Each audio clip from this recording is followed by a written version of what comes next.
El pasado 25 de agosto fue legalmente aplicable la nueva Ley de Servicios Digitales, DSA, establecida desde el Parlamento Europeo para todas las empresas con grandes plataformas en líneas y motores de búsquedas que tengan más de 45 millones de usuarios y que operen en los 27 países de la Unión Europea.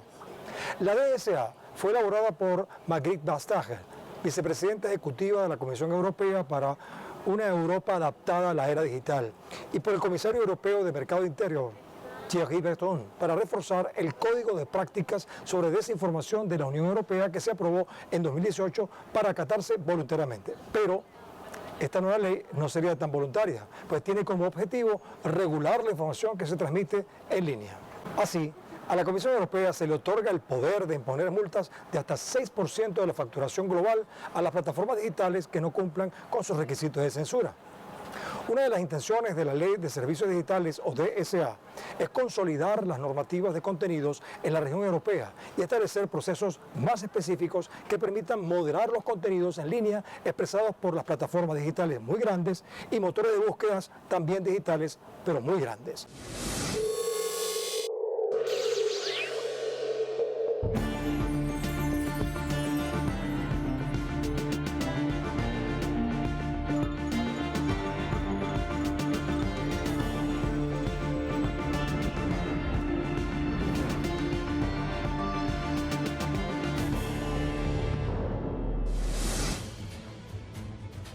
El Parlamento Europeo anunció en abril de 2023 qué compañías tecnológicas serían incluidas en la categoría de plataformas en línea de gran tamaño y cuáles serían consideradas grandes motores de búsqueda en línea. Entre las primeras figuran Alibaba, AliExpress, Amazon Store, Apple Store, Facebook, Google Play, Google Maps, Google Shopping, Instagram, LinkedIn, Snapchat, Twitter, TikTok, YouTube, Zalando, entre otras, mientras que entre los buscadores figuran Bing Search y Google Search. A partir del 25 de agosto, estas compañías deben cumplir las siguientes normativas. Primero, dejar de mostrar anuncios basados en datos sensibles como la religión o la ideología política de los usuarios. Segundo, someterse a auditorías externas que analicen sus planes de mitigación de riesgos. Tercero, publicar un repositorio que permita consultar el contenido de la publicidad, es decir, quién la publica, el tiempo que estuvo al aire y el número de usuarios alcanzados. Como cuarto punto, se les exige presentar evaluaciones de riesgo que muestren cómo sus sistemas de moderación, recomendación y publicidad pueden influir en la difusión y ampliación de contenido ilegal.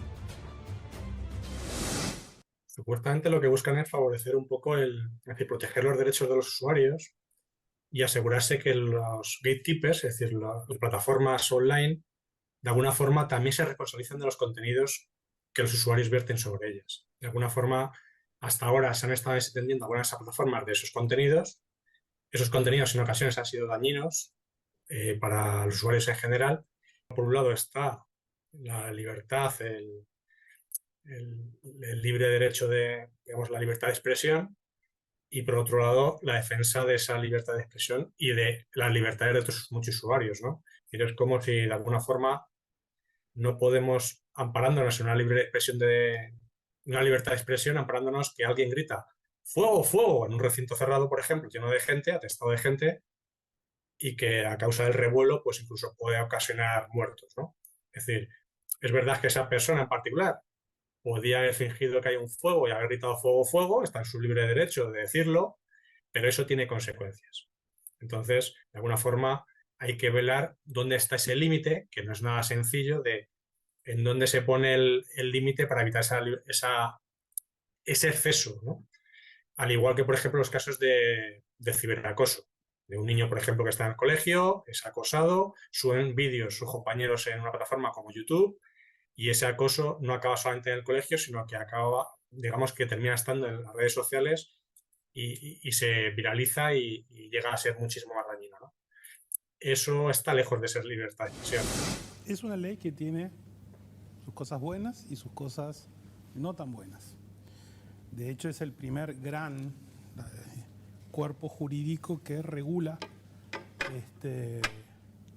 digamos, más allá del original en Estados Unidos, que es la famosa sección 230 de la Ley de Telecomunicaciones, que es el pilar sobre el que se construyó Internet. Acá esto básicamente está dirigido a bueno, no solamente a redes sociales, sino también a plataformas comerciales como Amazon y demás. Pero entiendo que vos decís que suprime la libertad de expresión porque sí hay disposiciones específicas sobre moderación de contenidos y sobre no divulgación de información falsa, las famosas fake news. Yo creo que te estás refiriendo a eso cuando decís que suprime la libertad de expresión. A ver, ya venía desde la década del 70 la jurisprudencia pro libertad de expresión del Tribunal Europeo en el caso Handyside contra el Reino Unido. Y ahí es donde consagra algo, es un principio que también está tomado por la Corte Interamericana de Derechos Humanos y por la mayoría, o sea, y por supuesto por la Corte Suprema Americana e inclusive nuestros tribunales, que es que la libertad de expresión protege incluso el discurso chocante en materia de interés público. El discurso hasta soez inclusive. Y esa es jurisprudencia en materia de libertad de expresión, digamos, en un medio analógico o en un medio real. El experto en legislación Borjas Atsuara explicó que la parte más sensible del acuerdo emitido por la DSA tiene que ver con el contenido pernicioso y la desinformación. Además, señaló que esa ley puede dar carta blanca a las redes sociales para que censuren lo que consideren dañino, aunque no lo sea. Un aspecto que atentaría contra la libertad de expresión y de información, así como contra el principio de legalidad y el Estado de Derecho. En sintonía con Borjas, la eurodiputada sueca Jessica Stugert argumentó que el enfoque dado a la DSA para prevenir la propagación de desinformación y contenido dañino socavará a la libertad de expresión. Ahora, periodistas informaron que es necesario elaborar un organismo de defensa a la libertad de expresión, con el que se puedan verificar las decisiones que tomen las plataformas en línea antes de retirar o bloquear el contenido que ellos consideran ilícito. Pero ahora, no solo serán monitoreados los contenidos por estas empresas, sino por los 27 países que hacen parte de la Unión Europea a través de una coordinación de servicios digitales. La DSA no ofrece una definición concreta de contenido ilícito, sino que deja a las leyes de cada país europeo la decisión de interpretación sobre qué es ilícito según sus intereses. Además, si un contenido es ilícito en un país concreto, se restringirá solo en ese territorio. Esta nueva ley de servicios digitales de la Unión Europea impone que cualquier plataforma de contenido accesible a menores de edad debe establecer medidas especiales de protección para garantizar su seguridad. Asimismo, la ley establece límites a los llamados patrones de la web, sistemas de interacción empleados por compañías en Internet que buscan la explotación económica de sus usuarios por medio de preguntas engañosas. Además, en la DSA se introduce el concepto de responsabilidad algorítmica, gracias al cual los Estados miembros de la Unión Europea podrán acceder a los algoritmos de las grandes plataformas digitales en línea para poder obligarlas a eliminar los servicios y contenidos ilegales rápidamente. Lo que sí que es cierto es que el tener estas herramientas en su mano les da una potencia, en este caso a la Unión Europea, que es peligroso. Es decir, cómo van a hacer uso de esa supuesta libertad de expresión o cortapisas para evitar ciertos casos sin que de alguna forma estén atentando contra los derechos de libre expresión, ¿no? Podría haber campañas, por ejemplo, en contra de la vacunación masiva, por ejemplo, como ha pasado en la pandemia, y si eso está basado en datos reales, está basado en ciencia, no tienen por qué prohibir esos contenidos. Y el problema es que este tipo de tecnologías o este tipo de legislaciones podrían dar una deriva hacia ese sentido. No creo que ellos van a tener el control exclusivo, o sea, el control a fondo de esos algoritmos, pero creo que grandemente lo que quieren hacer es influenciarlos para asegurarse que de alguna forma vayan hacia donde ellos quieren que vayan. Es decir, con multas multimillonarias, de hasta que pueden llegar hasta el 6% de la facturación global de una compañía, que me puede parecer una exageración, lo que están diciendo a compañías como las habituales, Facebook, Meta, o bueno, todas estas compañías en general, es cuidado porque hasta ahora habéis ejercido un poder casi monopolístico, no siempre os habéis comportado adecuadamente y de alguna forma o empezáis a respetar estas leyes o vais a sufrir las consecuencias, ¿no? Entonces, no creo que sea que podamos tener el control o que los países de la Unión Europea puedan tener control directo de los algoritmos, pero sí de alguna forma que lo puedan acercar hacia donde ellos quieren, ¿no? Evitar que de alguna forma estas compañías se entiendan de sus responsabilidades. Según Ezequiel Santagada, experto en acceso a la información pública, la Unión Europea en su ley de servicios digitales no especifica qué considera ilícito y qué no. Además, se presume que el no definirlo puede ser peligroso para la libertad de expresión, tal cual lo hemos entendido muchos de nosotros en varios países de América, donde se proyecta el respeto al derecho a las personas a comentar lo que piensan y a difundir sus ideas. Muy diferente al sistema europeo que plantea en su artículo 10 del Tratado de Roma sobre los derechos humanos de 1950 que se consagra la libertad de expresión, pero no poniendo énfasis en la libertad de las personas para expresar lo que deseen, sino en el derecho a las personas a recibir información plural. Respecto al acceso a los algoritmos, se presume que la Unión Europea haga un esfuerzo por controlarlos para poder percibir cuál información se debe eliminar y cuál no. Un acto de subjetividad que, sin duda, puede perjudicar la libertad de expresión de los usuarios de estas plataformas digitales.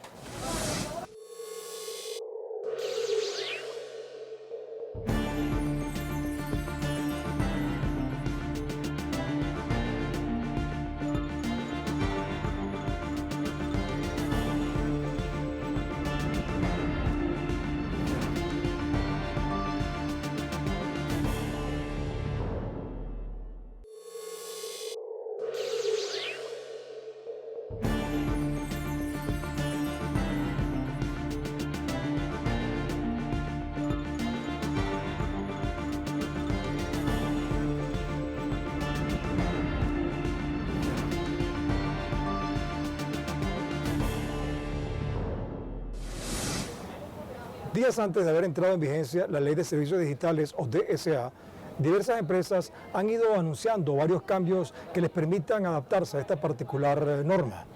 Una de estas compañías es Meta, que es dueña de las redes sociales Facebook e Instagram, la cual explicó que sus usuarios europeos podrán tener acceso a un nuevo feed cronológico sin necesidad de percibir información y publicidad desde sus algoritmos de recomendación. A este cambio se sumó TikTok, anunciando que iba a permitir usar la aplicación sin algoritmos. Ahora, el pasado 24 de agosto, Google publicó que tiene previsto actualizar sus políticas de servicios para poder cumplir con la ley europea DSA. Además, el gigante de la Big Tech informó que dentro de esas actualizaciones está ampliar sus investigaciones sobre transparencias, añadir más visibilidad a la moderación de contenidos y realizar análisis de riesgos más exhaustivos.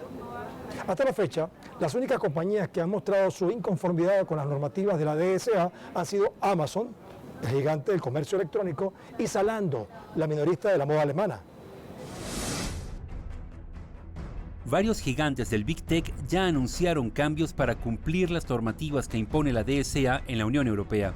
Una de ellas es TikTok, corporación que informó que planea desactivar las recomendaciones personalizadas de contenidos basados en los intereses del usuario. Esto significa que las listas de contenidos que el usuario reciba en sus dispositivos mostrarán solo las publicaciones de sus contactos en orden cronológico. And TikTok in particular has also outlined some of the measures that they will be adopting, including how they will increase their transparency and their accountability for users in the European Union, and of course how this will impact users more globally as well. Interestingly, however, TikTok and the company formerly known as Twitter underwent stress tests earlier this summer, in which the European Commission noted that much more work was actually needed in order for both platforms to be compliant with the law. La gigante Google manifestó su preocupación por las posibles consecuencias no deseadas de algunas de estas medidas, como por ejemplo el riesgo de facilitarle a los malos actores el abuso de sus servicios, como también la posibilidad de proporcionar demasiada información sobre los enfoques de aplicación. Asimismo, Kingsley Hayes, jefe de litigios sobre datos y privacidad del bufete de abogados Keller Postman, informó que las plataformas se ven agraviadas por las nuevas normas de cumplimiento debido a que invaden sus principales modelos de negocio. De este modo, Amazon, compañía sometida a las nuevas reglas de la DSA, presentó un recurso ante el Tribunal General con sede en Luxemburgo, el segundo más alto de Europa, al considerar que no cumple los criterios para estar en la lista de plataformas de gran tamaño identificadas en la norma con las siglas DLOP, pero mientras esté a la espera de la decisión, tendrá que cumplir las reglas. Sí, aunque Amazon no quiera estar en esa categoría, realmente no es algo que pueda decidir. Es decir, básicamente esa designación de esas compañías que se realizó el 25 de abril de este año fue en base a volumen, es decir, tamaño, número de usuarios que están en la Unión Europea en este caso, eso, en un mercado de unos 450 millones de ciudadanos europeos. Si tienen al menos, llegan al 45% de ellos, es decir, estás hablando de 45 millones, automáticamente está en esa categoría. No es tanto que una compañía decida estar o no estar. Es decir, eso no lo deciden ellos, ¿no? En este caso lo decide la Unión Europea.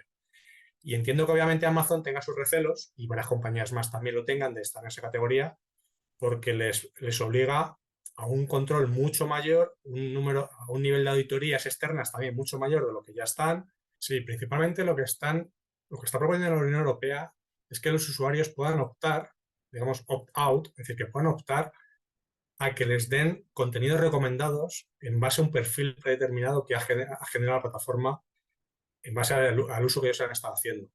En el caso, por ejemplo, de TikTok, lo que ha determinado es para menores, es decir, para personas, en este caso han dicho que desde 13 a 17 años, directamente no van a hacer recomendaciones de contenidos perfilados hacia esta población. Es decir, van a recomendar contenidos generalistas que harían a cualquier otra persona. También hay que entender que estas compañías ganan muchísimo más dinero por publicidad orientada y perfilada hacia un colectivo particular, el cual es mucho más probable que realice una acción de compra, por ejemplo, de un producto, que campañas de marketing generalistas las cuales no están perfiladas. Por lo tanto, no creo, sinceramente, que opten a no perfilar o no intentar perfilar a estos usuarios. Seguro que va a intentar buscar todo tipo de recovecos para poderse saltar esta norma de alguna forma. El comisario europeo de Mercado Interior, Thierry Breton, anunció que Europa es la primera jurisdicción del mundo donde las plataformas en línea ya no fijan sus propias reglas. Asimismo informó la presidenta de la Comisión Europea, Ursula von der Leyen, que la Ley de Servicios Digitales, o DSA, trata de proteger a la sociedad y a la democracia europea al establecer estándares y vigilancia para la moderación de los contenidos. Así, la Unión Europea blindó la regulación de plataformas y redes sociales, un proceso que se había comenzado a trabajar desde hace varios años y no se había podido establecer. Se ha dicho que era como en el viejo oeste y que tenían las cosas en su mano. Y hemos tomado el poder porque somos autoridades políticas. Les decimos, son bienvenidos en este espacio, que es el mercado único digital, pero solo jugamos según nuestras reglas. En Europa, la implementación de la Ley de Servicios Digitales DSA permitirá que determinados mensajes no se propaguen por las redes sociales, como también aprobaría bloquear plataformas enteras, siempre y cuando existan contenidos de incitación al odio que promuevan las revueltas e inciten a la violencia. Según Thierry Breton, el establecimiento de la ley DSA permitirá que las plataformas estén obligadas a eliminar esos mensajes ilícitos de inmediato. En caso de que no lo hagan, serían sancionadas no solo con una multa, sino con la prohibición de operar en el territorio en el que se cometa la infracción. Especialistas han alertado que es cuestionable que esta ley garantice la libertad de expresión y fortalezca la democracia en Europa, ya que por medio de ella se podrá restringir el acceso a las redes sociales si existen contenidos que promuevan las protestas. Bastará una mera indicación de un gobierno a una red social diciendo que determinado contenido va contra el discurso cívico para que ese contenido lo censuren o incluso bloqueen una cuenta. Otros críticos de la ley consideraron que desde el Parlamento Europeo le tomaron la palabra a Emmanuel Macron, quien pocos meses atrás había declarado que planeaba restringir el acceso a las redes sociales como una forma de contener las protestas populares. No, de alguna forma, desactivar todas las redes o todo tipo de contenidos en todos los sitios que puedan ser negativos o que puedan ir en contra de los intereses de un gobierno o de un país. Es decir, la libertad de expresión creo que está bastante por encima de eso. Y precisamente la Unión Europea hasta ahora se ha vanagloriado de defender esa parte. Entonces, una cosa es que puedan atentar contra ciertos medios que de forma reiterada han violado este tipo de normativas, incluso que se les ha sancionado en el pasado, y sigan de forma reiterada haciendo caso omiso de su responsabilidad. Y otra cosa es que lo puedan hacer a nivel general con todo tipo de plataformas. Aunque la información que se difunda allí pueda ir en contra totalmente de los intereses de políticos, gobiernos, países, etc. Yo lo que diría es no lanzarse a copiar directamente la legislación, estudiar un poco cómo funciona, darse un poquito de tiempo para ir viendo dónde funciona bien, dónde funciona mal, etcétera, etcétera, y poder ir regulándolo adecuadamente. Hay riesgos importantes de poder copiar básicamente la legislación y esperar que funcione en todos los lados. Y esto obviamente no va a pasar. Todavía hay, de hecho, muchas incertidumbres de cómo se van a aplicar ciertos reglamentos y ciertas partes de esta ley por parte de las empresas tecnológicas, y creo que eso está por ver un poco por todos, ¿no? Y lo que también puede ser, que aparentemente sobre el papel puede ser una legislación razonablemente buena, si la implementación no es correcta, puede ser desastroso y puede no ser competitivo para las empresas europeas y tampoco bueno para los ciudadanos. Entonces creo que hay que estar muy atento para ver cómo se lleva a cabo. La Ley de Servicios Digitales de la Unión Europea apenas está entrando en vigor. No sabemos cuáles resultados tendrá, si va a ser positiva o negativa para los suscriptores de las plataformas digitales que operan en el mundo. Ahora, especialistas informan que desde hace tiempo se ha tratado de regular a las plataformas digitales muy grandes, pero es hasta ahora cuando se ha logrado concretar este paso. Sin embargo, críticos a la Ley de Servicios Digitales, o DSA, han anunciado que puede privar la libertad de expresión al no determinar qué es lícito y qué no es. Es decir, no existe un artículo que proteja los contenidos susceptibles de ser bloqueados, ni de informar al usuario sobre el motivo de los bloqueos. Pero al final, por lo visto, las plataformas digitales deberán adaptarse a esta ley si no quieren ser sancionadas o multadas. Y así hemos puesto el punto en la I.